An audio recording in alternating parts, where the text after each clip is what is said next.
o pior ser vivo que existe, o ser vivo mais nojento, da pior índole, da pior moral, da pior estirpe, da pior espécie, o ser vivo que não vale um pedaço de bosta, é o traidor.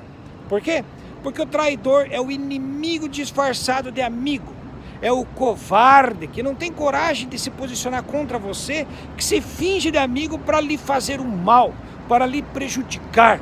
Essa é a pior espécie de ser vivo que tem. O traidor é o covarde, é o lixo, é o miserável, é aquele que se finge de amigo para lhe fazer o mal. O traidor, pior estirpe de ser vivo que existe. Agora, sabendo disso, cara, dá só uma olhada nesse vídeo aqui, nessa reportagem.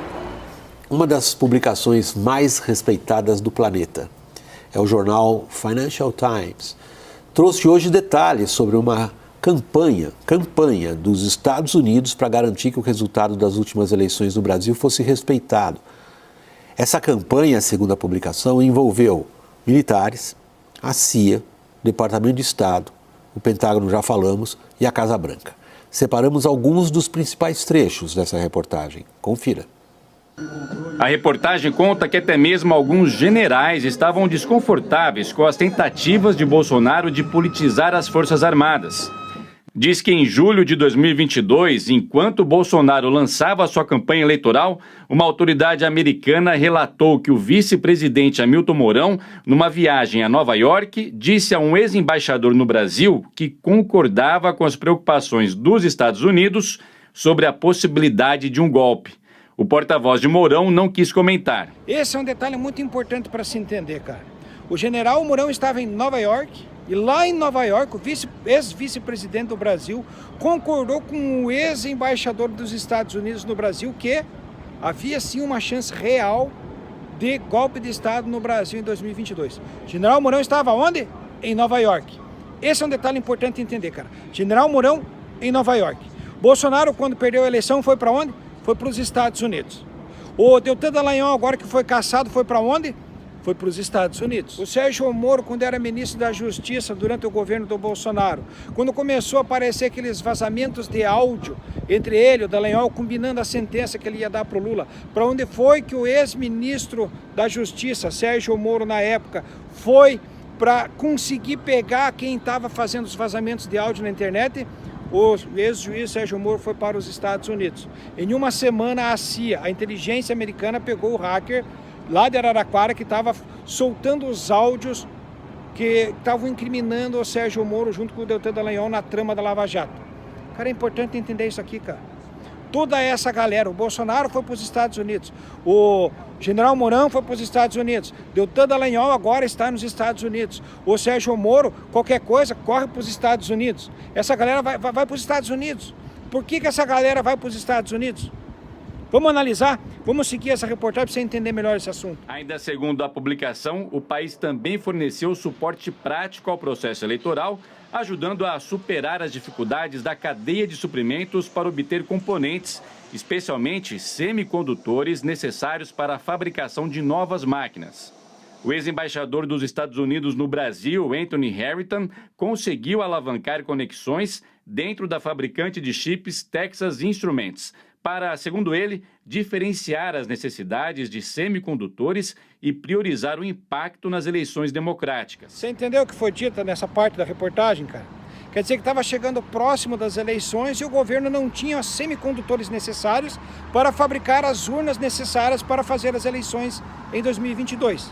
E foi o ex-embaixador americano que, através da sua influência, convenceu uma empresa lá do Texas, lá dos Estados Unidos, a fornecer com prioridade os chips e semicondutores para o governo brasileiro poder fazer as eleições com as urnas eletrônicas. Porque, caso contrário, não haveria eleições porque não havia semicondutores e chips suficientes para todas as urnas. Por quê? Porque o Brasil não produz chip. Porque o Brasil é um país onde o povo sabe plantar banana, sabe plantar mandioca, soja, milho e fumo.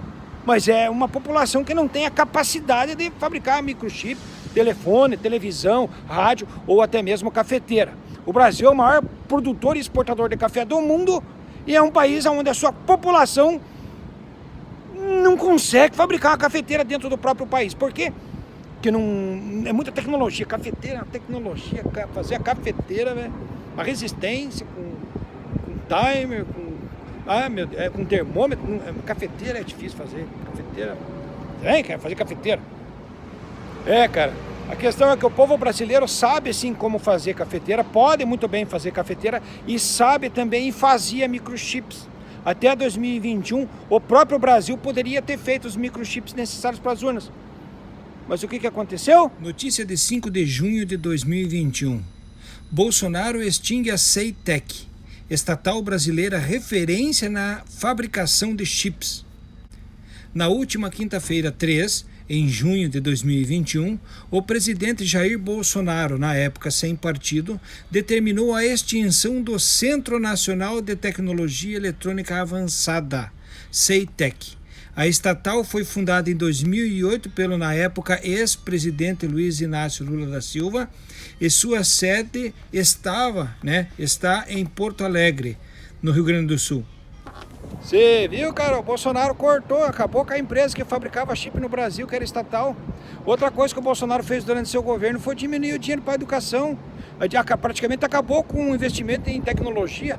O Bolsonaro era contra o desenvolvimento do Brasil, é contra a independência do Brasil no setor de tecnologia. Ele não queria nem mandar dinheiro para as faculdades. Vocês lembram, no começo do governo do Bolsonaro tinha as conversas que pegaram pé de maconha numa faculdade lá, e na faculdade a galera só vai para fumar maconha, porque lá na faculdade só tem maconheiro. Tinha essas conversas. Não vem dizer que não lembra, não vem dizer que não sabe, porque você lembra disso, todo mundo lembra.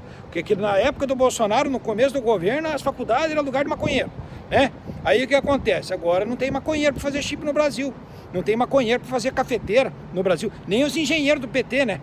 Nem os engenheiros do PT e nem os maconheiros do tempo do governo do Bolsonaro são capazes de fazer cafeteira no Brasil, muito menos microchip. Tem que ter uma intervenção do americano lá para que talvez numa dessas, se tiver dó, eles vender uma quantidade necessária de chip para que a eleição no Brasil seja feita. Financial Times diz que figuras-chave das instituições brasileiras faziam reuniões privadas com chefes militares para tentar convencê-los a não ultrapassar os limites da Constituição. De acordo com uma fonte do jornal, em um trabalho de convencimento, o Comando Militar dos Estados Unidos disse que iria romper os acordos militares com o Brasil, desde o treinamento até outros tipos de operações conjuntas. Então, cara, tá bem claro aí, tá bem dito aí, ó. Só houve eleições no Brasil e o golpe do dia 8 de janeiro só não deu certo porque os americanos não quiseram. O Brasil só não sofreu um golpe militar porque os americanos não quiseram. Se eles falassem que tudo bem, ia ter tido golpe antes da eleição. Foi só por causa dos americanos. Se não fosse os americanos, o Brasil não teria sido nem feito eleição. Agora a cereja do bolo, cara, dá só uma olhada na cereja do bolo aí, ó. O detalhe dos chips é impressionante. Agora, essa reportagem termina, é assinada por 3 repórteres, entre eles o correspondente do Financial Times aqui em São Paulo, Brian Harris. Thomas Shannon, on the records, diz o seguinte: nós fizemos tudo isso e depois o Lula virou contra a gente. Inclusive falei com o Thomas Shannon, ele confirmou as declarações e não foram só os Estados Unidos que ajudaram as urnas eletrônicas brasileiras com chips, foi Taiwan que fabrica 60% dos chips do mundo, né? Naquele momento em que havia uma disrupção na cadeia de fornecimento de chips, a gente estava saindo da pandemia. E aí o presidente Lula dá as costas para Taiwan e para os próprios Estados Unidos, né? E faz declarações na China bastante hostis aos Estados Unidos e aos interesses de Taiwan também. Bem, é algo que a gente acompanhou, né, William, ao longo desse período, tanto a parte pública quanto a parte de bastidores, de tudo isso que aconteceu. A gente é testemunha de que houve essa preocupação e esse esforço por parte dos Estados Unidos. E aí, eu acho que existe e aí tem no final, né, o Thomas Shannon diz uma frase bastante contundente, né? As pessoas aqui entendem que haveria diferenças políticas, mas há um tom de raiva e de ressentimento, ele se refere ao Lula, né? Subjacente a isso tudo, que realmente pegou as pessoas de surpresa. É como se ele não soubesse ou não quisesse saber reconhecer o que nós fizemos. Esse Thomas Shannon aí deve ser o patrão desses caras, né, velho? Se liga no seguinte detalhe. A CNN é uma filial de um canal de uma televisão americana. É o dono, o canal da CNN pertence aos americanos, aos financiadores das campanhas dos políticos dos americanos, a nata, a elite, os ricos americanos que são os donos da CNN, que tem filial no Brasil, que é responsável por essa reportagem. Agora você veja bem o seguinte, o governo americano que estava por trás e que fez o golpe no Brasil em 1964. Aquela ditadura militar, não foi os milicos brasileiros que fizeram a ditadura porque eram patriotas, não. Os milicos brasileiros é Jaguara, não estou falando dos capos, soldados, sargentos. Mas os generais do Brasil, a elite, a cúpula das Forças Armadas, é composta das pessoas mais baixo nível possível. De piriguetes, de pessoas que não têm honra nem moral nenhuma. A cúpula das Forças Armadas brasileiras é composta de gente desprezível. Então o que acontece? Em 1964, o governo americano fez aquele golpe de Estado e deixou os militares brasileiros como capacho, obedecendo às ordens que vinham de Washington. E é isso que os americanos fizeram com o Brasil. O golpe de 1964 e também o golpe de 2016, com a Dilma. Quem estava por trás da Operação Lava Jato era o governo americano. Por quê? Porque o governo brasileiro investiu na Petrobras e desenvolveu uma tecnologia de tirar petróleo 7.000 metros embaixo da rocha, embaixo do mar, e descobriu as reservas de petróleo do pré-sal. E de olho nessa tecnologia e nessas reservas de petróleo é que o governo americano criou a Operação Lava Jato junto com o Sérgio Moro e o deputado cassado agora essa semana que passou, Deltan Dallagnol, para tirarem o governo que estava desenvolvendo o Brasil. Não estou fazendo propaganda do PT, cara. É o que era, é o que estava acontecendo. O pré-sal, a Dilma tinha feito uma lei que parte do lucro, do dinheiro que seria feito nas reservas de petróleo do pré-sal, iam ser direto destinados para a saúde e uma outra parte para a educação. Era muito dinheiro para a saúde e muito dinheiro para a educação que ia ser destinado das reservas de petróleo do pré-sal. E o que aconteceu com essa tal dessa Lava Jato através do ex-juiz Sérgio Moro? O Sérgio Moro, só para lembrar, tem que lembrar, cara, tem que lembrar, porque a galera esquece, já esqueceram, né? O juiz Sérgio Moro, em 2016, vazou um áudio da presidenta em exercício Dilma Rousseff, coisa que é um crime de lesa pátria, é um crime contra a segurança nacional. O Sérgio Moro, com aquele vazamento de áudio, fez o maior crime de lesa pátria da história do mundo, cara. Nunca jamais um juiz que representa o judiciário do país vaza um áudio de um presidente em exercício.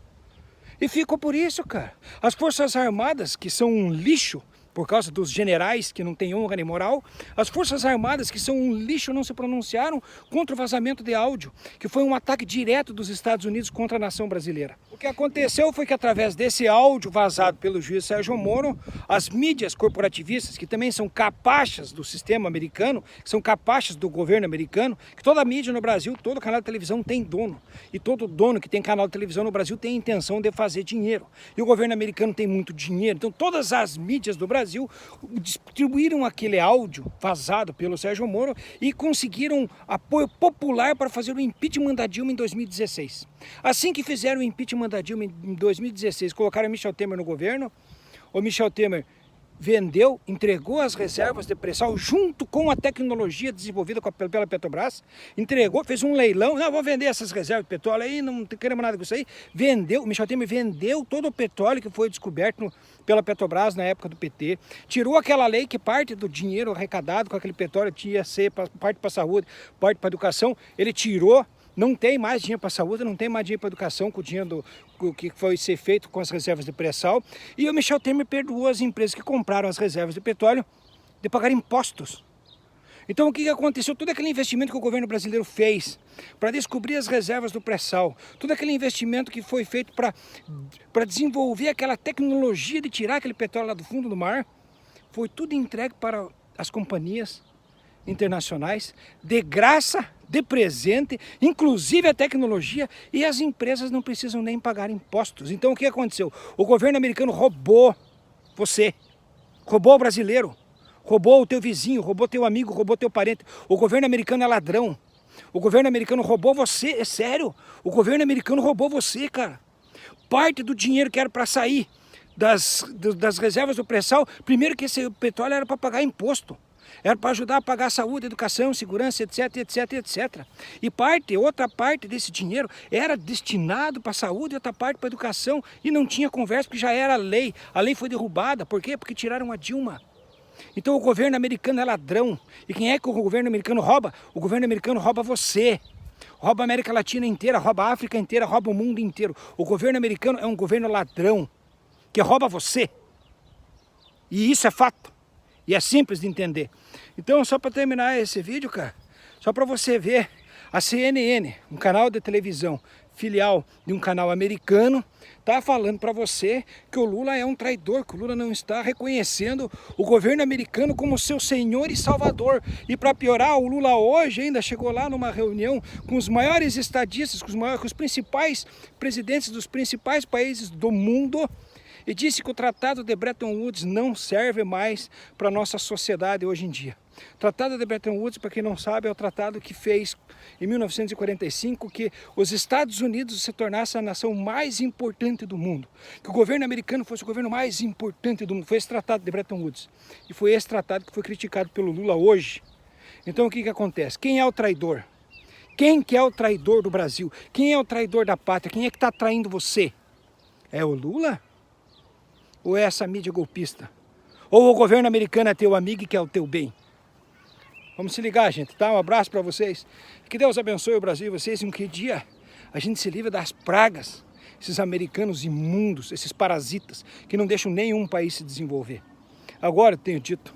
E agora, eu fui!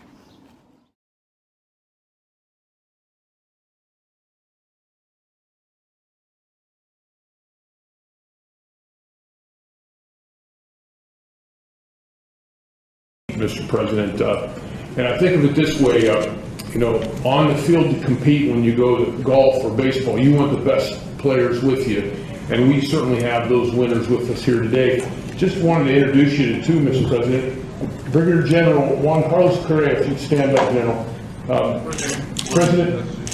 President Duque has sent us his best and paying for it. So he comes here fully paid by Columbia and he works for me. And it's a recognition that Columbia is with us in the Korean War, and they're with us today and making a difference. And our Brazilian President Bolsonaro, a very new addition to our headquarters, Major General David, one of the sharpest in Brazilian armed forces, is in our J5 organization. Again, Brazilians paying for him to come here and work for me to make a difference in security. Brazil's been with us since World War II, and our relationship is growing even stronger, Mr. President.